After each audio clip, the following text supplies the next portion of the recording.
Good morning and heartily hello to everybody, all the students of UP board. S Srivastava फिर से लेकर के आ गया एक नई वीडियो एग्जाम फैक्ट क्रिएटर्स पर। कक्षा 10 के विद्यार्थियों के लिए भौतिक विज्ञान का जबरदस्त चैप्टर और जबरदस्त क्वेश्चन पढ़ते रहें, बढ़ते रहें और एग्जाम फैक्ट क्रिएटर से लाभ उठाते रहें। हाँ, तो कक्षा 10 से भौतिक विज्ञान से संबंधित एक क्वेश्चन है, कौन सा दर्पण वस्तु से छोटा एवं आभासी प्रतिबिंब बनाता है?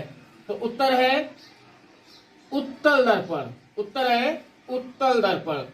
दूसरा क्वेश्चन है, समतल दर्पण की फोकस दूरी कैसी होती है? बच्चा लोग ध्यान दीजिएगा, समतल दर्पण की फोकस दूरी कैसी होती है? उत्तर है अनंत। तीसरा क्वेश्चन, फोकस दूरी व वक्रता त्रिज्या के बीच क्या संबंध होता है? तो आंसर है आपका F इक्वल टू यानी फोकस दूरी बराबर होता है रेडियस अपॉन 2 R/2। अगला क्वेश्चन है, श्वेत प्रकाश जब किसी प्रिज्म से गुजरता है तो सर्वाधिक विचलन किसका होता है? सफेद प्रकाश की बात हो रही है यहाँ पे। तो सर्वाधिक विचलन किसका होगा? बैंगनी रंग का। किसका होगा? बैंगनी रंग का। श्वेत प्रकाश के 7 रंगों में सबसे ज्यादा आवृत्ति किस रंग की होती है? फिर से उत्तर वही है, बैंगनी रंग की। अगला क्वेश्चन है, आकाश का रंग नीला क्यों दिखाई देता है? उत्तर है प्रकाश के प्रकीर्णन के द्वारा। प्रकाश के प्रकीर्णन के द्वारा।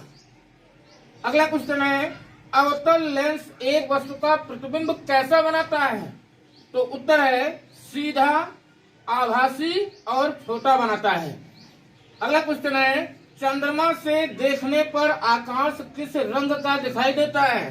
तो चंद्रमा से जब हम देखते हैं तो आकाश काले रंग का दिखाई देता है, ब्लैक कलर का दिखाई देता है। अगला क्वेश्चन है, लेंस की क्षमता का मात्रक क्या होता है?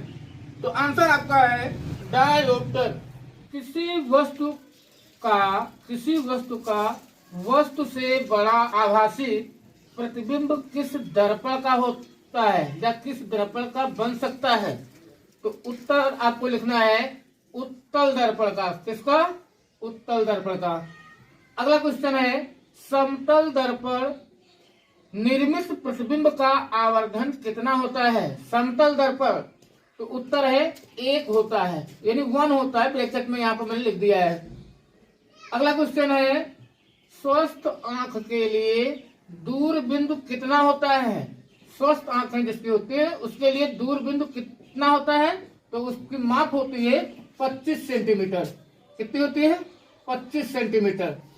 गोली दर्पण की फोकस दूरी तथा वक्रता त्रिज्या में क्या संबंध होता है?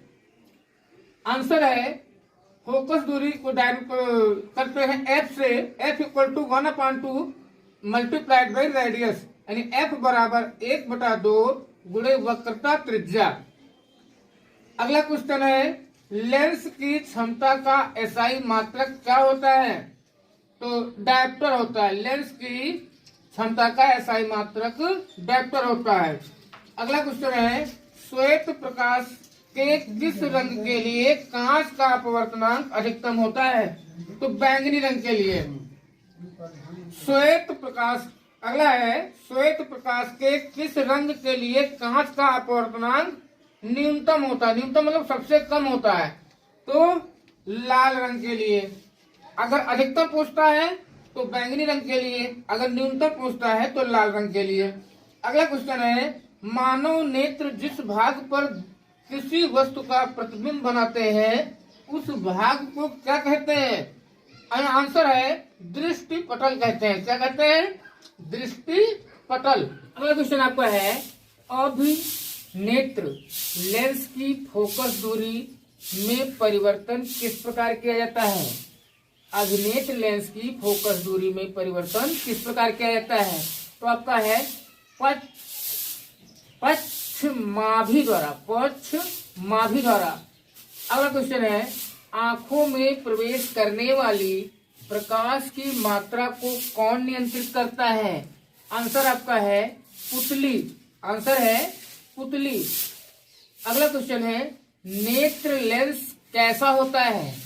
नेत्र लेंस कैसा होता है? आंसर है अभिसारी होता है।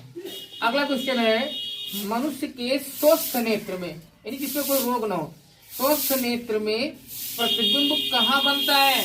तो आपका आंसर हो जाएगा रेटिना पर। कहाँ बनता है? रेटिना पर बनता है। अगला क्वेश्चन है, निकट दृष्टि दोष के लिए किस लेंस का प्रयोग किया जाता है?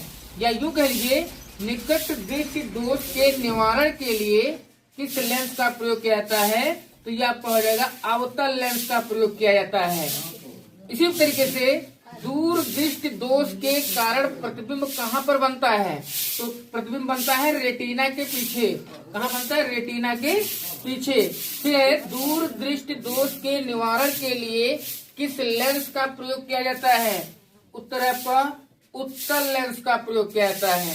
अगला क्वेश्चन है, मानव नेत्र का वह कौन सा भाग है जो मानव नेत्र में प्रकाश प्रवेश होने से रोकता है? क्वेश्चन थोड़ा सा घुमाया है। इसी तरह से एक क्वेश्चन मैंने ऊपर दिया था, आंखों में प्रवेश करने वाली प्रकाश की मात्रा को कौन नियंत्रित करता है? चाहे क्वेश्चन उस तरीके से आए और चाहे क्वेश्चन इस तरीके से आए, तो आंसर आपका होगा पुतली। आंसर क्या होगा? पुतली। अगला क्वेश्चन है बच्चा लोगों कि ये 27 नंबर का है, 1 माइक्रो ओम का मान कितना होता है? यानी कि 1 माइक्रो ओम का मान कितना होता है? तो उत्तर है आपका 10 की पावर -6 ओम। 10 की पावर -6 ओम। अगला क्वेश्चन है, एक अश्व शक्ति बराबर कितने वाट होता है? एक अश्व शक्ति बराबर, तो आंसर आपका है 746 वाट। अगला क्वेश्चन है, प्रतिरोध का मात्रक क्या होता है? प्रतिरोध का मात्रक क्या होता है? आंसर है ओम होता है। प्रतिरोध का मात्रक ओम होता है। अगला क्वेश्चन है, विद्युत आवेश का मात्रक क्या होता है? विद्युत आवेश का मात्रक तो कूलाम होता है। क्या होता है? कूलाम होता है। अगला है, विद्युत धारा का एसआई मात्रक क्या होता है? तो एम्पियर होता है। विद्युत धारा का एसआई मात्रक एम्पियर होता है। अगला क्वेश्चन है, विद्युत यूनिट बराबर क्या होता है? यानी विद्युत यूनिट बराबर क्या होता है? तो 1 किलोवाट घंटा। अगला है, प्रतिरोधों के समांतर संयोजन में क्या समान होता है? प्रतिरोधों के समांतर संयोजन में क्या समान होता है? तो आवेश समान होता है। आंसर हो जाएगा। अगला क्वेश्चन है, किलोवाट घंटा में जूलों की संख्या कितनी होती है? तो किलोवाट घंटा में जूलों की संख्या 3.6 गुणे 10 की पावर 4, यानी कि 3.6 मल्टीप्लाइड बाय 10 की पावर 4। अगला क्वेश्चन है, एक किलोवाट घंटा, ये जो किलोवाट घंटा है ये किसका मात्रक है? तो किलोवाट घंटा विद्युत सामर्थ्य का मात्रक होता है। किसका? विद्युत सामर्थ्य का। अगला क्वेश्चन है, जूल, वोल्ट व कूलम में संबंध लिखिए। ऐसे क्वेश्चन पूछा जाएगा एग्जाम में कि जूल, वोल्ट व कूलम में संबंध लिखिए। तो आपको बताना है जूल बराबर होता है कूलम गुणे वोल्ट। ठीक है। अगला क्वेश्चन है, ऊष्मीय ऊर्जा का मात्रक लिखिए। ऊष्मीय ऊर्जा का मात्रक होता है जूल होता है और कैलोरी भी होता है, इसलिए जूल अथवा कैलोरी। अगला है, बिजली के बल्ब में कौन सी गैस भरी जाती है? तो बिजली के बल्ब में नाइट्रोजन और आर्गन गैस का सम्मिश्रण होता है। तो ये गैसें होती हैं नाइट्रोजन और आर्गन गैस। अगला है, चुंबकीय क्षेत्र की तीव्रता का मात्रक क्या होता है? तो चुंबकीय क्षेत्र की तीव्रता के तमाम मात्रक होते हैं। तो अगर ऑप्शनल इस तरीके से पूछता है तो आपको बता देना है टेस्ला। चुंबकीय क्षेत्र की तीव्रता का मात्रक क्या होता है? वोल्टमीटर भी होता है, न्यूटन मीटर, एम्पियर भी होता है।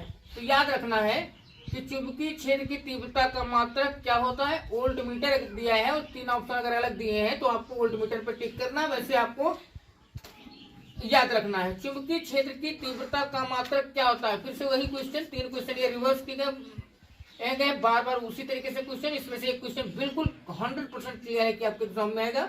तो न्यूटन मीटर एम्पियर। अगला क्वेश्चन है, टेस्ला बराबर क्या होता है? यानी 1 टेस्ला बराबर क्या होता है?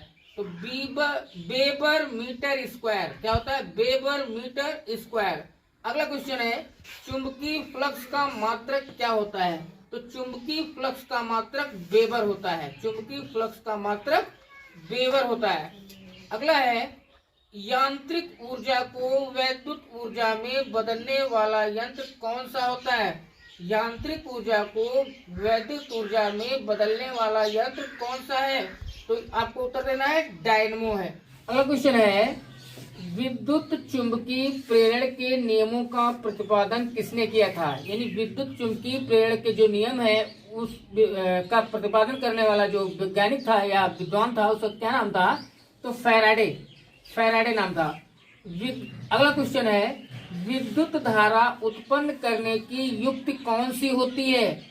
तो इसको हम जनित्र युक्ति कहते हैं। जनित्र युक्ति कहते हैं। अगला क्वेश्चन है फ्यूज